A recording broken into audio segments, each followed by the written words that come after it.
नमस्कार दोस्तों। Law of one यानी एक का कानून, या कह लीजिए एक का ज्ञान, या कह लीजिए एक के तरीके।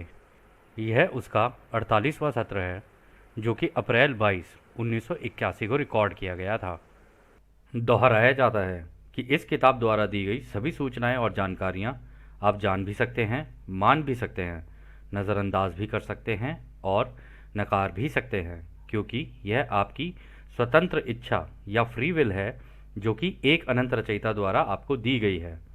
एक बात और कही जाती है कि लॉ ऑफ वन पूरी तरह से सभी के लिए फ्री है। यदि कोई इकाई या व्यक्ति इसको निजी स्वार्थ के लिए इस्तेमाल करे तो वह उसकी व्यक्तिगत जिम्मेदारी होगी।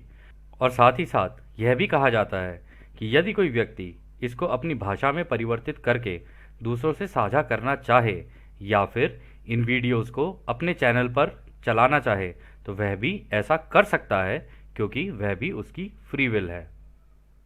तो जैसा कि हमेशा राह कहते हैं, हम राह हैं, हम आपका स्वागत एक अनंत रचयिता के प्रेम और रोशनी में करते हैं। अब हम संवाद करते हैं। तो पहला सवाल डॉन करते हैं, क्या आप मुझे कार्ला की स्थिति के बारे में बता सकते हैं, और ये भी कि समय के साथ क्या उसमें कुछ सुधार हो रहा है। तो राह कहते हैं, समय के साथ कार्ला की महत्वपूर्ण ऊर्जा में सुधार हो रहा है, जैसा कि आप समय को मापते हैं। लेकिन कार्ला की शारीरिक ऊर्जा पिछली बार की तुलना में कम है, जब आपने उसके बारे में पूछा था। तो यहाँ पर दोस्तों राह कह रहे हैं कि अभी ना उसका फिजिकली जो बॉडी है ना, उसमें क्या कहते हैं, एनर्जी उतनी नहीं है। हालांकि उसकी जो इच्छा है ना, इस कार्य को करने की महत्वपूर्ण ऊर्जा, कह रहे वो उसमें सुधार हो रहा है, वो बढ़ रही है।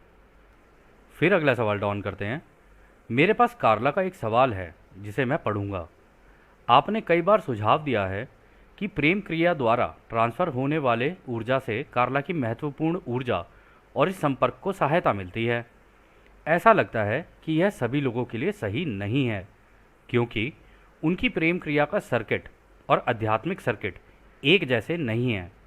क्या आध्यात्मिक ऊर्जा पर प्रेम क्रिया का पॉजिटिव प्रभाव सभी तीसरी घनत्वता वाले प्राणियों के लिए सामान्य है, या कार्ला इस मामले में कुछ खास है। तो दोस्तों यहाँ पर उन्होंने सवाल किया डॉन ने कि आपने कई बार सुझाव दिया है कि ये जो प्रेम क्रिया जो होती है एक दिन पहले जो कार्ला करती है, या फिर हो सकता है सुबह जिस भी दिन ये होता हो सेशन, तो उन्होंने कहा कि आपने कहा कि इसकी महत्वपूर्ण ऊर्जा है ना, वो एकदम बढ़ जाती है। यानी कि इस कार्य को करने की जो इच्छा है वो बढ़ जाती है। और ये भी कहा है कि इससे इस संपर्क को, यानी ये जो हमारा कांटेक्ट बना हुआ है, इसको सहायता मिलती है।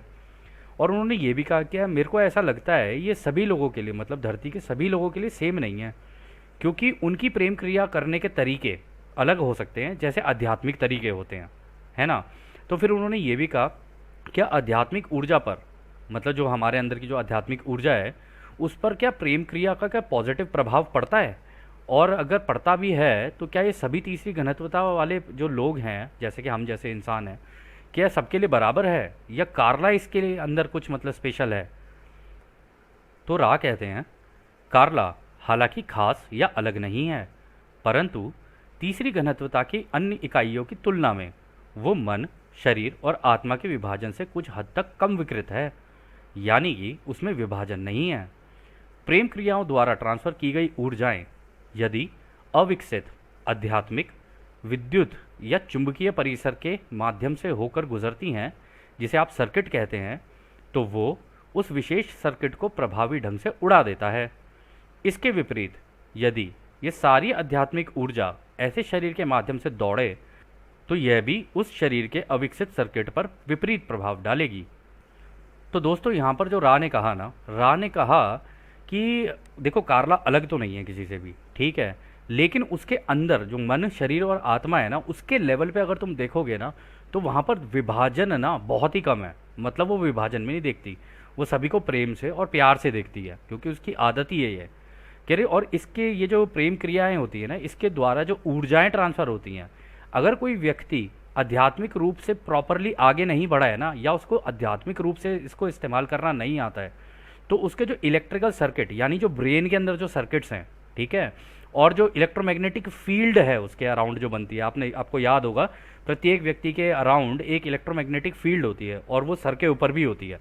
मतलब आपको याद होगा हमने बताया था बंडाना जैसे, या जैसे सर पे कपड़ा बांध लेते हैं, उस तरीके की एक मतलब इलेक्ट्रोमैग्नेटिक फील्ड होती है।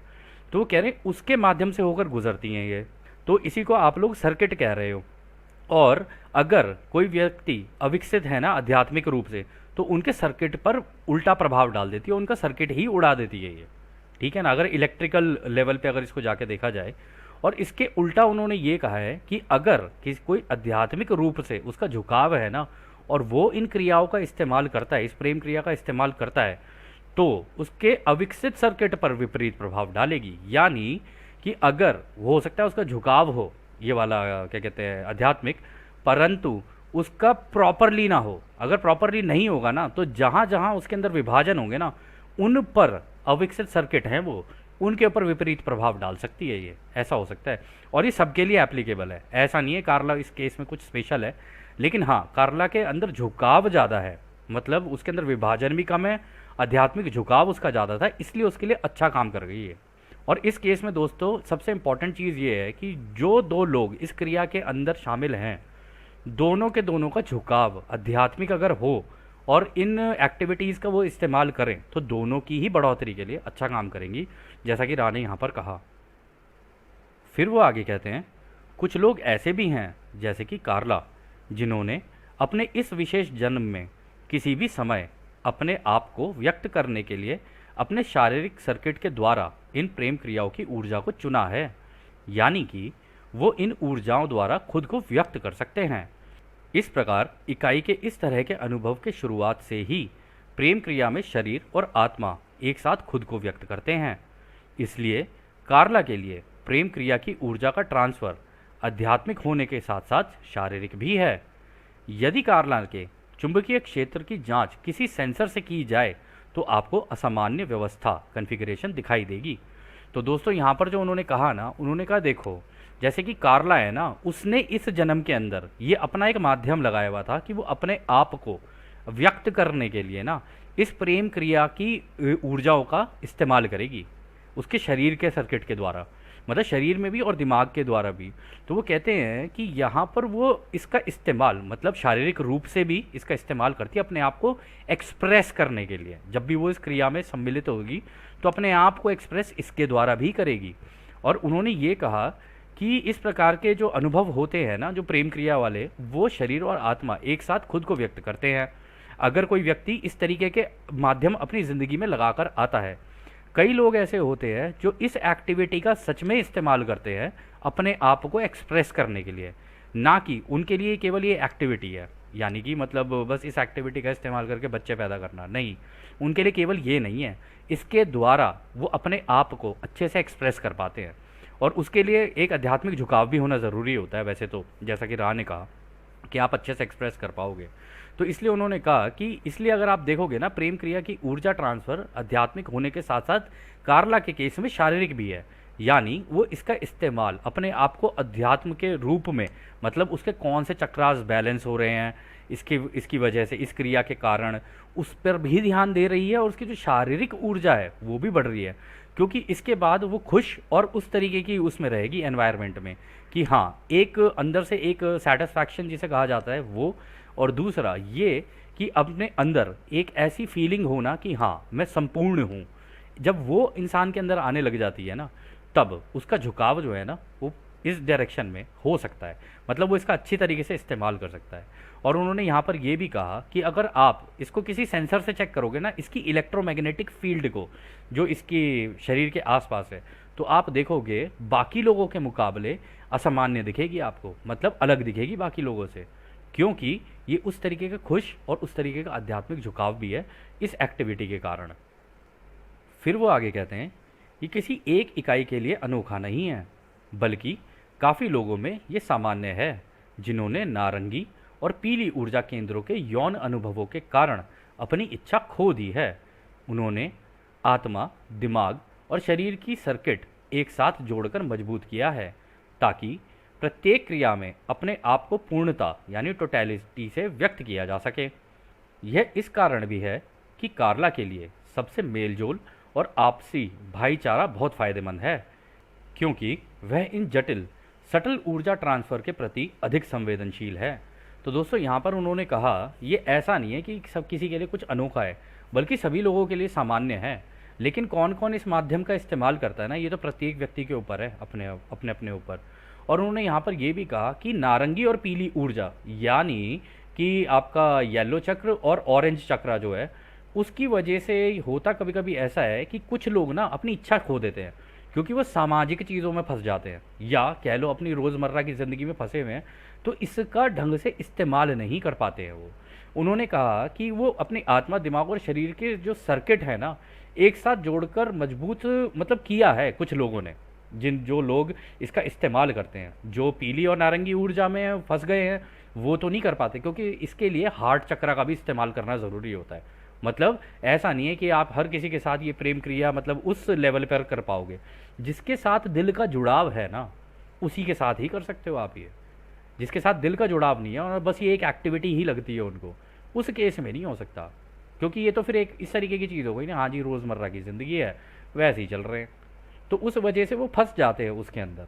लेकिन जिनका सर्किट सही है ना, जिनका इस तरीके का प्रेम प्यार से है, वो अपने अंदर, देखिए यहाँ पर लिखा भी है उन्होंने, पूर्णता, यानी अपने अंदर टोटैलिटी को व्यक्त करते हैं अपनी, कि यानी अब मैं संपूर्ण हो चुका हूँ या हो चुकी हूँ। इस तरीके का उनके अंदर एक फीलिंग डेवलप होने लग जाती है।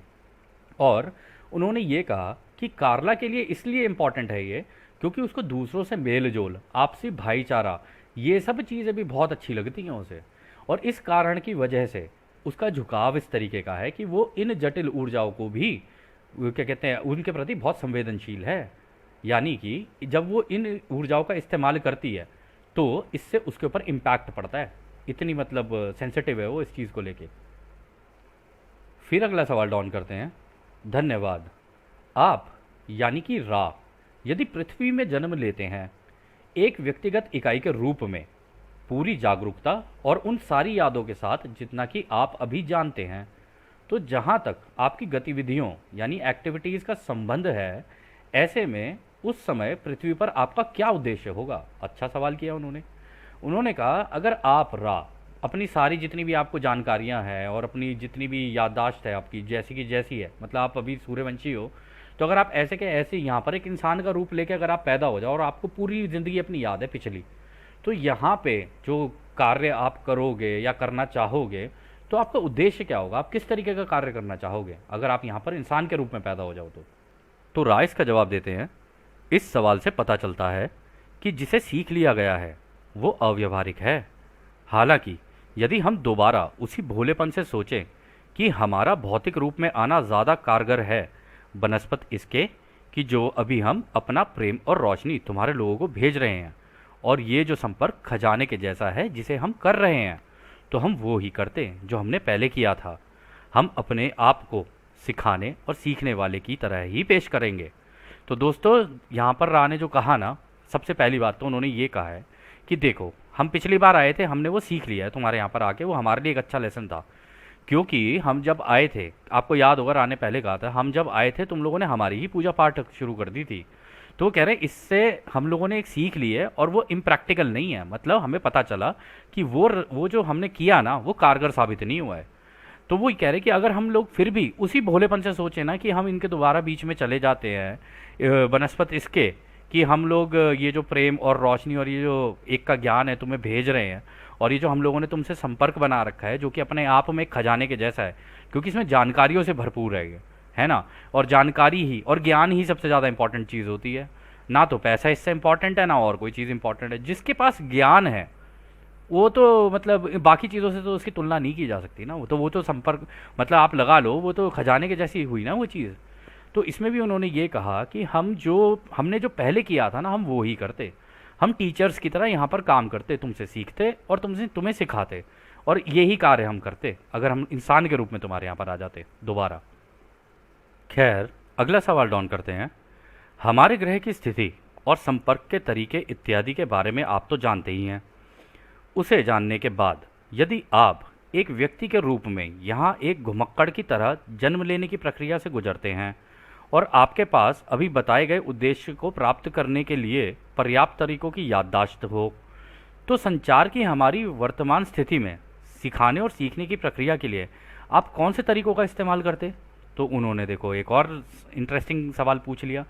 उन्होंने कहा देखो हमारे यहाँ पर तो आप जानते ही हो कि संपर्क करने के एक दूसरे को हमारे यहाँ पे तरीके क्या क्या हैं, है ना, कि हम फ़ोन है, इधर उधर की और तरीके हैं, लेटर हो गए, ये हो गए, इन तरीकों का हम इस्तेमाल करते हैं एक दूसरे से, मतलब संपर्क बनाने के लिए।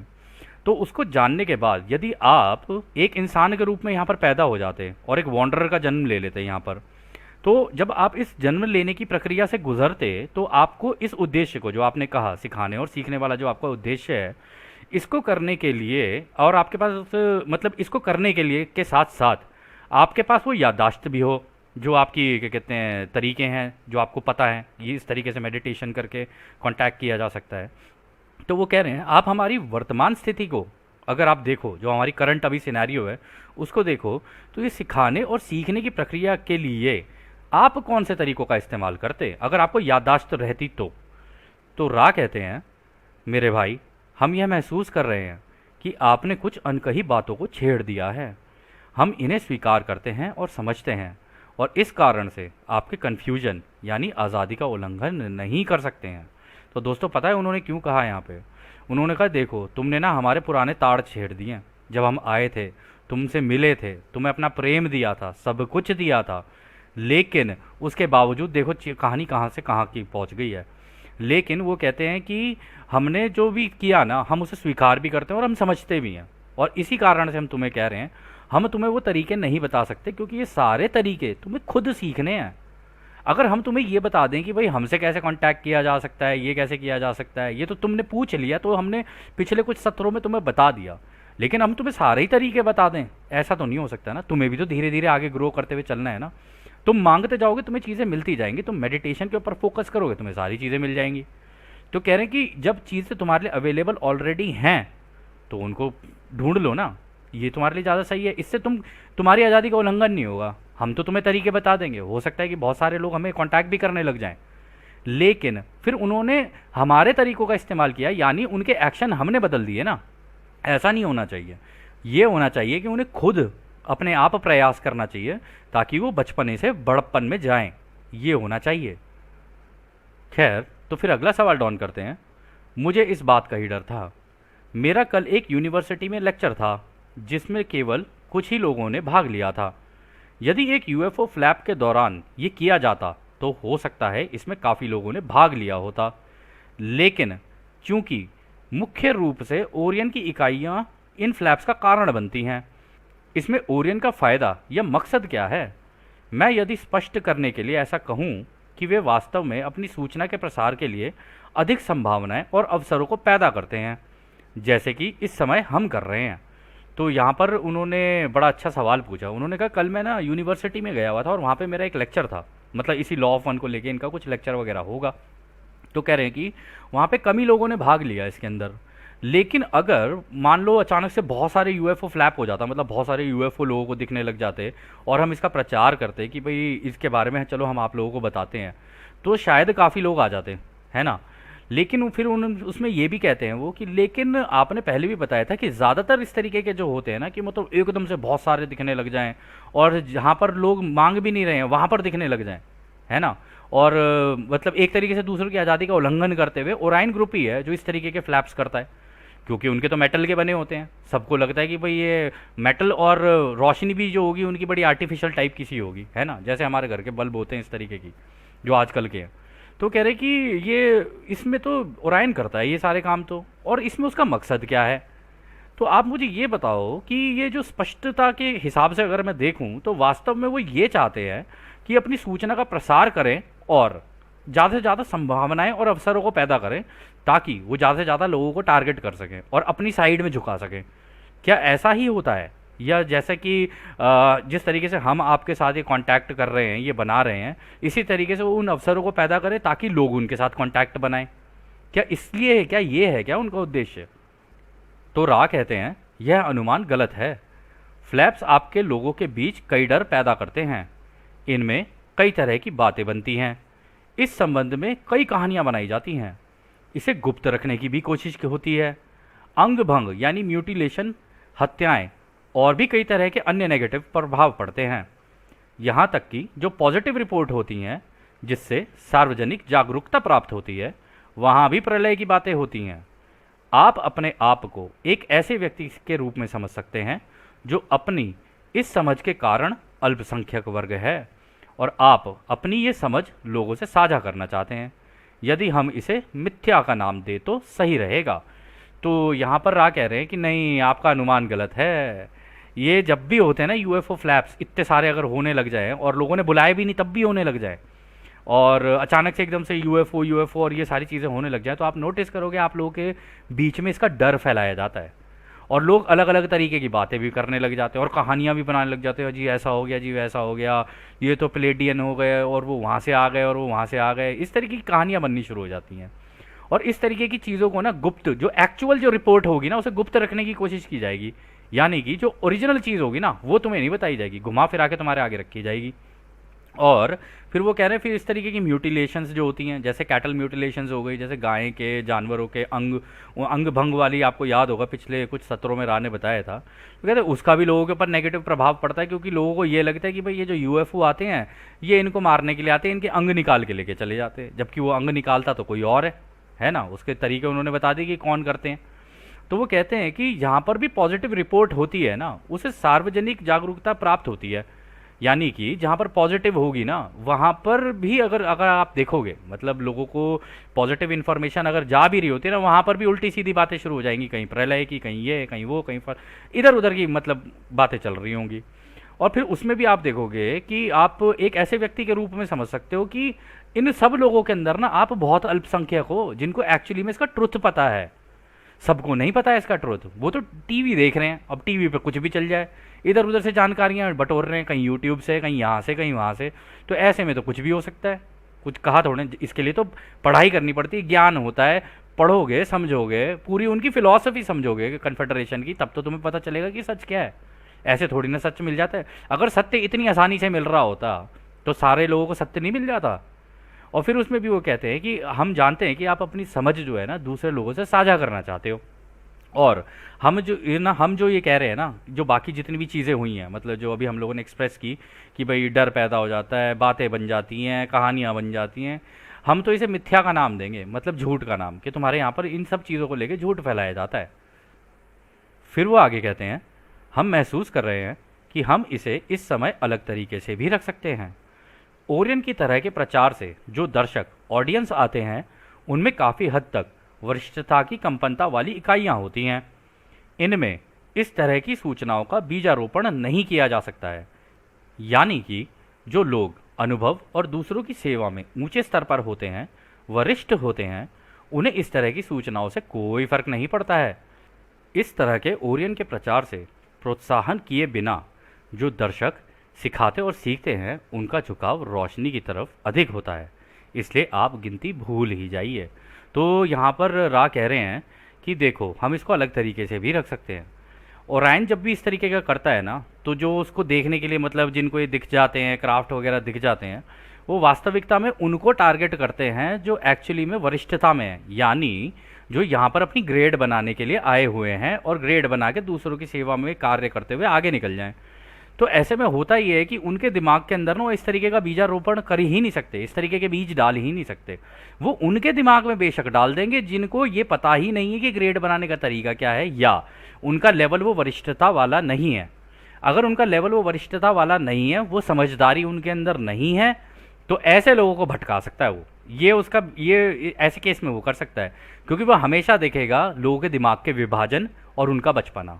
जब भी वो देखेगा ना इनका विभाजन है, इनके दिमाग में किसी तरीके का विभाजन, कन्फ्यूजन, ये दो चीज़ें, विभाजन, कन्फ्यूजन और बचपना, अगर उसको ये तीन चीज़ें दिख रही हैं ना, ये उसके लिए सही मिश्रण है। उनको तो कर सकता है, वो भटका सकता है, लेकिन उनको नहीं भटका सकता जिनका झुकाव ही दूसरों की सेवा में है। तो वो कहते हैं कि इस वजह से इन सूचनाओं का अगर वो देते भी हैं ना दूसरों के दिमाग में, तब भी हो सकता है हल्के फुल्के विचलित हो जाएं वो, लेकिन घूम फिर के दोबारा दूसरों की सेवा वाले झुकाव में आ जाते हैं वो। इसलिए इन सब चीज़ों का कोई फ़र्क ही नहीं पड़ता उनको, है ना। और इसमें ही वो कह रहे हैं कि इसीलिए जो लोग इस तरीके से ओरायन का भी अगर उनके साथ कांटेक्ट हो जाए ना, तब भी उनका झुकाव दूसरों की प्रेम और दूसरों की सेवा के लिए ही होता है, और रोशनी की तरफ और अधिक होता है। तो इसमें कह रहे हैं कि इसलिए आप गिनती भूल जाओ। अगर वो करेंगे भी ना ऐसे, तो एंड में जाके उनका कोई फ़ायदा है नहीं। जिनका झुकाव है, उनका झुकाव है, उनको नहीं कर सकते वो लोग टारगेट। खैर, अगला सवाल डाउन करते हैं। धन्यवाद। इससे काफ़ी कुछ अच्छे से स्पष्ट हो गया है। यह एक बहुत ही महत्वपूर्ण बिंदु है। क्या आप मुझे बता सकते हैं कि चेतना पर काम करने के लिए चौथी और पांचवी घनत्वता की पॉजिटिव और नेगेटिव झुकावों को कैसे इस्तेमाल किया जाता है? तो अच्छा सवाल है, उन्होंने यहाँ पर पूछ ही लिया। उन्होंने कहा कि अच्छा, ये जो हम कॉन्शियसनेस में अपना काम करते हैं, यानी ये जो अपनी जानकारी बढ़ाते हैं और अपना झुकाव बनाते हैं, तो उस झुकाव के कारण चौथी यानी फोर्थ डेंसिटी में और फिफ्थ डेंसिटी में पॉजिटिव भी और नेगेटिव दोनों तरीके के लोगों का जो है इस इंफॉर्मेशन का इस्तेमाल कैसे करते हैं इस कॉन्शियसनेस की फील्ड के अंदर। तो रा कहते हैं चेतना पर चौथी और पांचवी घनत्वता में किए गए कार्य तीसरी घनत्वता में किए गए कार्य के मुकाबले काफ़ी कम होता है। चौथी पॉजिटिव घनत्वता में जो काम किया जाता है, उस काम में पॉजिटिव समूह धीरे धीरे सौहार्दपूर्ण तरीके से आपस में घुल मिल रहे होते हैं। जो इकाई कम पॉजिटिव झुकाव वाली है और जो उनकी सहायता चाहते हैं, उनकी सहायता के लिए आगे आते हैं। इस प्रकार उनकी सेवा ही उनका कार्य होता है। तो दोस्तों, यहाँ पर उन्होंने बहुत अच्छी बात बताई। उन्होंने कहा देखो, ये कॉन्शियसनेस के अंदर, क्योंकि सब कुछ बना इसी कॉन्शियसनेस की फील्ड के अंदर है। आपको याद होगा ये जो तरंगे हैं ना, ये ही चेतना है और ये ही कॉन्शियसनेस है। जो भी बना है इसके अंदर ही बना है, सारी जानकारियाँ इसी के अंदर ही हैं। हम भी, आप भी, सब इसी से ही बने हुए, एक समुद्र के अंदर। इन तरंगों का समुद्र है, उसके अंदर हम हैं, छोटी छोटी बूंदें। तो इसके अंदर वो ये कह रहे हैं कि चेतना पर चौथी और पांचवी घनत्वता में जो कार्य होता है ना, वो इतना, जितना दिक्कतें हमें यहाँ थर्ड डेंसिटी में आती हैं ना, उतना नहीं होता। मतलब जितनी मेहनत आपको यहाँ पर झुकाव बनाने के लिए, दूसरों को जागरूक करने के लिए, दूसरों की मदद करने के लिए जितनी दिक्कतें आपको यहाँ होती है ना चौथी घनत्वता में, उतनी दिक्कत नहीं होती है वहाँ पे। वो कह रहे हैं क्योंकि वहाँ पे जो पॉजिटिव समूह होता है ना, वो धीरे धीरे प्रेम प्यार से आपस में घुल मिल रहे होते हैं और उनका एक झुंड बन रहा होता है, उनको एक ग्रुप बन रहा होता है। एक दूसरे की मदद की तो होती है। जब एक दूसरे की मदद की ये जो आदत है, यहाँ से ही चलते चलते झुकाव बनते बनते आगे पहुँचेगा, तो नेचुरली है कि वहाँ पर भी इसी तरीके का झुकाव रहेगा। तो वो कहते हैं वहाँ पर, लेकिन जो कम पॉजिटिव झुकाव वाले हैं ना, जिनके दिमाग में है तो पॉजिटिव लेकिन हल्का फुल्का अभी भी उनके अंदर कमी है, विभाजन है दिमाग में, या दिक्कतें आ रही है, उन्हें समझ नहीं आ रहा है कि हो क्या रहा है।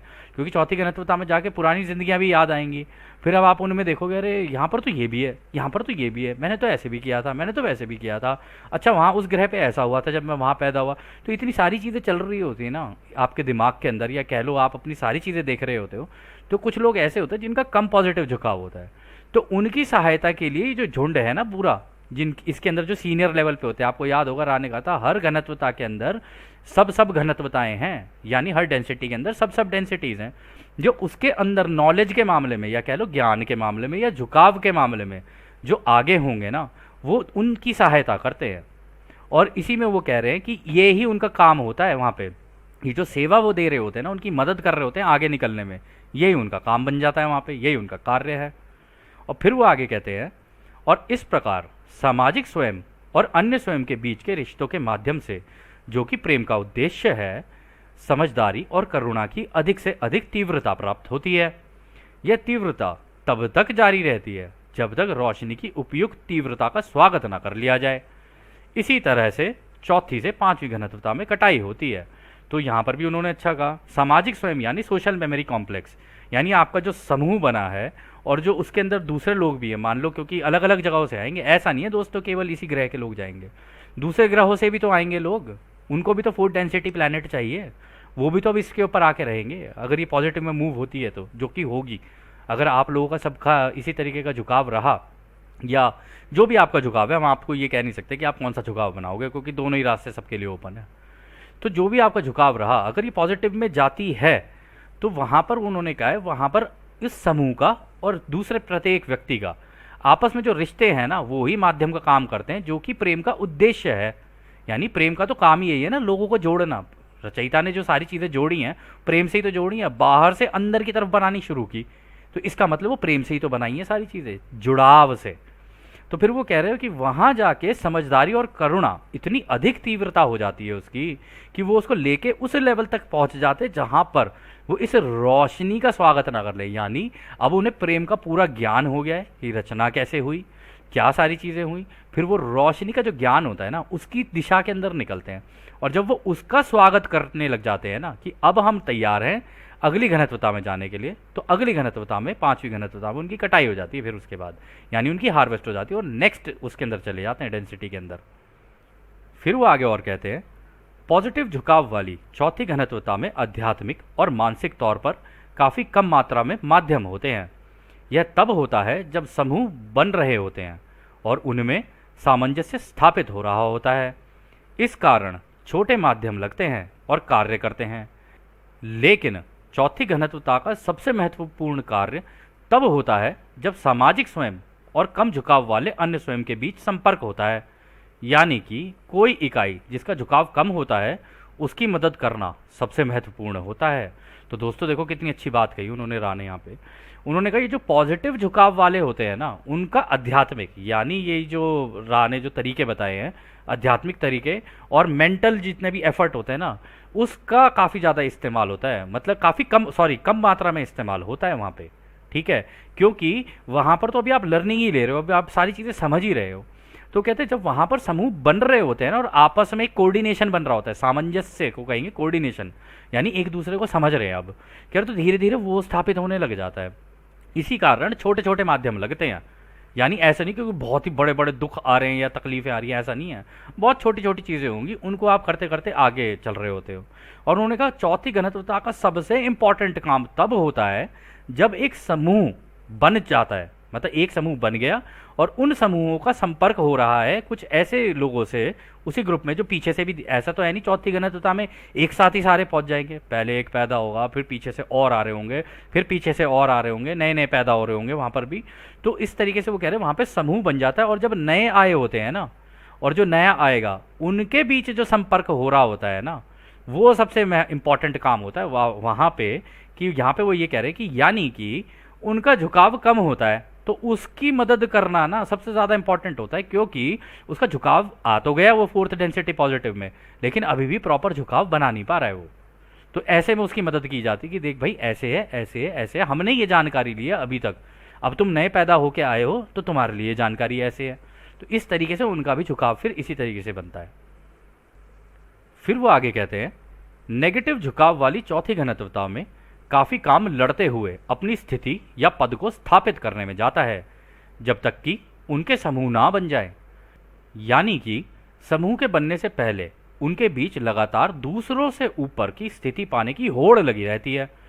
दूसरी इकाइयों पर नियंत्रण द्वारा उन्हें और अधिक नेगेटिव झुकाव करने का अवसर मिलता है। समूह बनने के बाद भी नेगेटिव झुकाव वाली चौथी घनत्वता का वही हाल रहता है। वहाँ की सामाजिक व्यवस्था में ये काम होता है कि उन लोगों तक पहुंचना जिनका झुकाव कम नेगेटिव होता है, वो उन्हें सहायता करते हैं ताकि उनका झुकाव अधिक से अधिक नेगेटिव हो सके। तो नेगेटिव वालों का भी उन्होंने बता दिया, ऐसा नहीं है रा ने देखो केवल पॉजिटिव का बताया, रा ने नेगेटिव का भी बताया कि नेगेटिव वालों का भी क्या हाल होता है। वो कह रहे हैं वहाँ पर आधे से ज़्यादा टाइम तो आपस में ही लड़ते रहेंगे कि भाई मैं सही तू गलत, तू सही मैं गलत, इसी काम में लगे रहेंगे। वहाँ पे झुकाव नहीं बनता इनका इतना आसानी से। तो उस लड़ाई के कारण ये क्या करते हैं कि भाई टॉप में कौन रहेगा, लीडरशिप में कौन जाएगा, टॉप में कौन जाएगा, इसको काट उसको काट, इसको दबा उसको ऐसे कर, ऐसे करते करते करते टॉप में जाते हैं और तब जाके उनका समूह धीरे धीरे धीरे धीरे बनना शुरू होता है, क्योंकि उनका समूह ही होता है जो उन्हें सपोर्ट करके आगे करता है कि भाई ये हमारा लीडर है, ऐसे आगे कर दो। ठीक है, तो ये उनका तरीका है। तो इसमें भी वो कह रहे हैं कि ये जब समूह हो जाता है ना, मतलब बनने से पहले उनके बीच लगातार एक दूसरे के ऊपर होड़ लगी रहती है कि कौन ऊपर जाएगा कौन ऊपर जाएगा। ये नेगेटिव वाली जो सोच है उसके अंदर होता ही इस तरीके से है।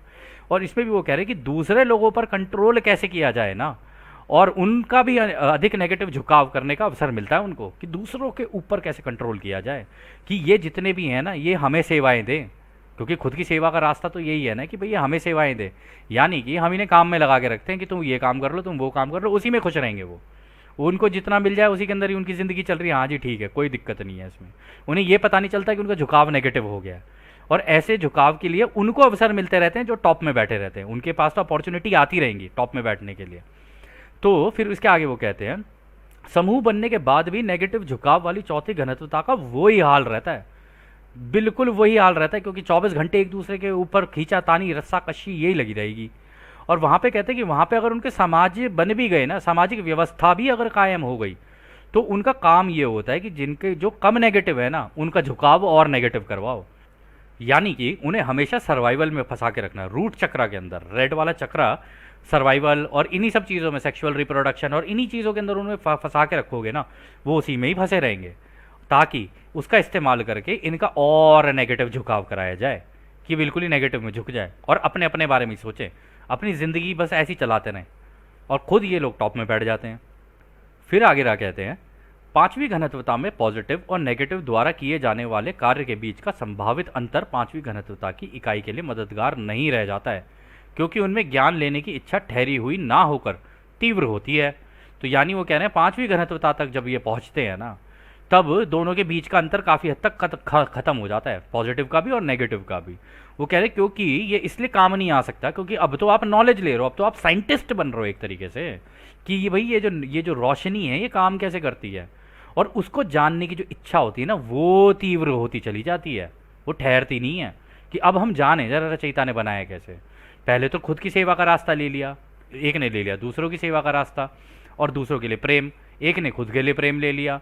तो जब ये वहाँ पहुँचते हैं ना, वहाँ पर इसके तो कोई वैल्यू ही नहीं रह जाएगी ना, वहाँ पर तो अब ये जानने की बात हो रही है कि भाई इस रोशनी का इस्तेमाल करके अपनी जो टेक्नोलॉजीज है और इनको कैसे डेवलप किया जाए। ठीक है, फिर वो आगे कहते हैं, पॉजिटिव झुकाव वाले पांचवी घनत्वता के लोग छठी घनत्वता के सिखाने और सीखने के माध्यम से एकता की समझदारी का अध्ययन करके अपना ज्ञान बढ़ाते हैं। इस प्रकार वो अधिक से अधिक बुद्धिमान होते जाते हैं। पॉजिटिव झुकाव वाले पांचवी घनत्वता के समूह अक्सर अपने दूसरों की सेवा के तरीकों को दो तरीकों से विभाजित करके चुनाव करते हैं। पहला, रचना पर रोशनी की बीम फेंकते हैं, यानी कि रचना करने के लिए रोशनी का उपयोग करते हैं। दूसरा, अपने समूहों को रोशनी के यंत्र के रूप में सहायता के लिए भेजते हैं, जिनके बारे में आप चैनल्स के नाम से परिचित हैं।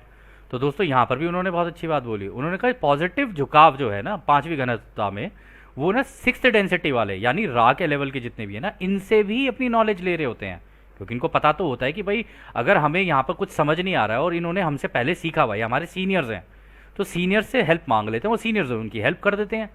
तो वो कहते हैं कि फिर वो हमें एकता और समझदारी का अध्ययन करके अपना ज्ञान आगे बढ़ा रहे होते हैं वहाँ पे, कि भाई ये एकता है रचयिता की तो कैसे है, और इसी की समझदारी ले रहे होते हैं, यानी टेक्नोलॉजी का, यानी इस रोशनी का अल्टीमेट ज्ञान ले रहे होते हैं वो लोग वहाँ पे। और इसी कारण वो कह रहे हैं कि वो और ज़्यादा इंटेलिजेंट होते चले जाते हैं, बुद्धिमान होते चले जाते हैं। और वो कहते हैं पॉजिटिव झुकाव वाले जो फिफ्थ डेंसिटी में होते हैं ना, जो इनके समूह बनते हैं, वो दो तरीकों का इस्तेमाल करते हैं। फिर इस मतलब इस रोशनी का जो ज्ञान लेते हैं ना, इसका दो तरीके से इस्तेमाल करते हैं।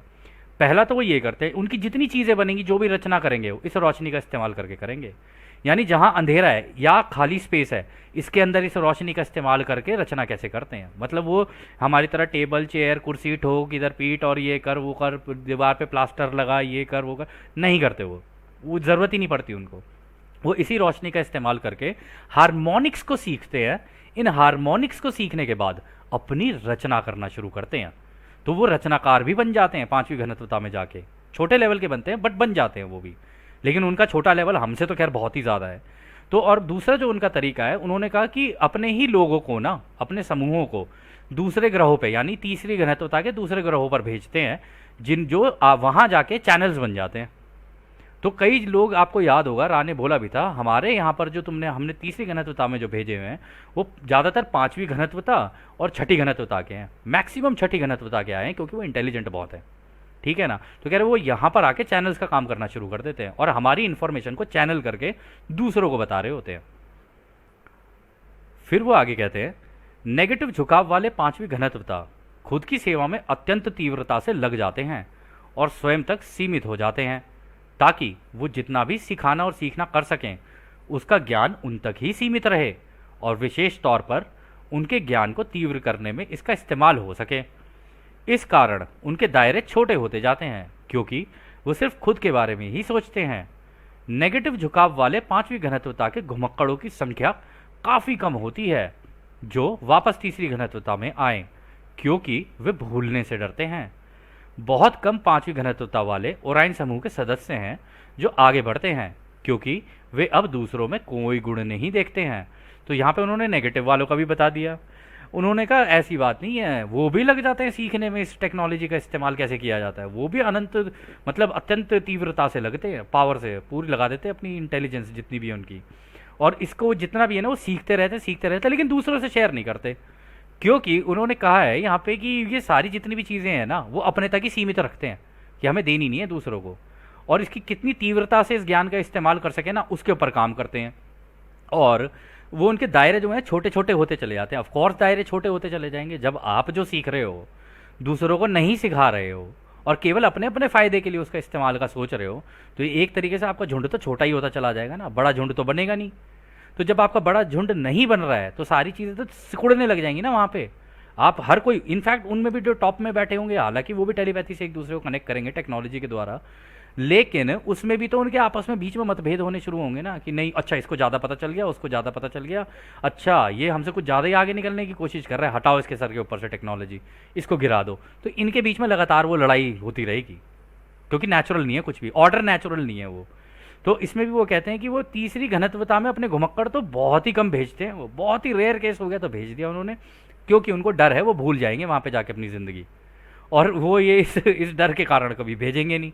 और क्योंकि ये जो पॉजिटिव जो घनत्वता वाले होते हैं इनका झुकाव बड़ा ज़बरदस्त रहता है दूसरों की सेवा का, तो वो यहाँ पर पैदा भी हो जाएंगे ना तो भी दूसरों की सेवा का ही काम कर रहे होंगे, नेचुरली ही झुकाव उनका ऐसा होगा। और यहाँ पर उन्होंने एंड में एक और इंटरेस्टिंग चीज़ कही, उन्होंने कहा ओरियन समूह के जो सदस्य हैं ना बहुत ही कम होते हैं जो पांचवी घनत्वता वाले आगे बढ़ पाएँ, क्योंकि उनके साथ के जितने भी और उनके नीचे जितने भी ना उनके अंदर वो गुण देखते ही नहीं है। वो कहता है ये तो बेकार है, इसको तो कुछ भी नहीं पता। एक होता है ना कुछ लोग ऐसे होते हैं वो कहते हैं मुझे सब पता है, दूसरे को पता नहीं है। अरे जब तुमको सब कुछ पता है तो कम से कम शेयर ही कर लो दूसरों से, और अगर शेयर कर रहे हो तो दूसरे के भले के लिए शेयर कर लो। अब भला तो यहाँ पर हो नहीं सकता। तो वो कह रहे इसी तरीके के वो दूसरों में गुण ही नहीं देखते। वो कहते हैं इसके बस की नहीं है लर्न करना बस की नहीं है तो कोई बात नहीं, उसको कोई और चीज़ दे दो। अगर तुमको अपने ग्रुप को अगर उस दूसरों की सेवा के रास्ते पर रखना है, या फिर दूसरों की सेवा के रास्ते पर लोग हैं तुम्हारे साथ, तो उनकी मदद करो ना। उनको क्या चाहिए, अब उनके अंदर भी अलग अलग लेवल हो सकते हैं कि भाई किसी का लेवल कि कुछ है, किसी का लेवल उससे हल्का सा ऊपर है, किसी का लेवल, तो भाई उनके आपस में ग्रुप बना दो ना। जब वो एक दूसरे से सीखते रहेंगे तो फिर वो धीरे से फिर और ऊपर आएंगे, फिर ऊपर वाले नीचे को सिखा दो। तो यही काम तो होता है, इसी तरीके से ही तो चला जाता है पॉजिटिव डेंसिटी के अंदर। इनके अंदर वो होता नहीं है कि भाई हमारे पास पूरा ज्ञान है, हम किसी को नहीं देंगे। तो ये ज़रूर से ज़्यादा चालाकी बनने के चक्कर में वहाँ पे जाके इनका भी झुंड बेचारा छोटा सा ही हो जाता है।